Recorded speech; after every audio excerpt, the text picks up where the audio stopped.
யாரும் இல்லை என்று நான் அழுத போது தாயைப் போல என்னை தேடி வந்த தெய்வம் இயேசுதான், என் இயேசுதான்.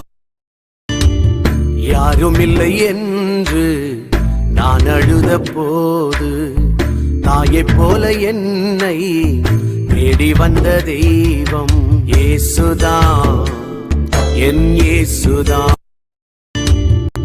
யாரும் இல்லை என்று நான் அழுத போது தாயைப் போல என்னை தேடி வந்த தெய்வம் இயேசுதான், என் இயேசுதான். யாரும் இல்லை என்று நான் அழுத போது தாயைப் போல என்னை தேடி வந்த தெய்வம் இயேசுதான், என் இயேசுதான்.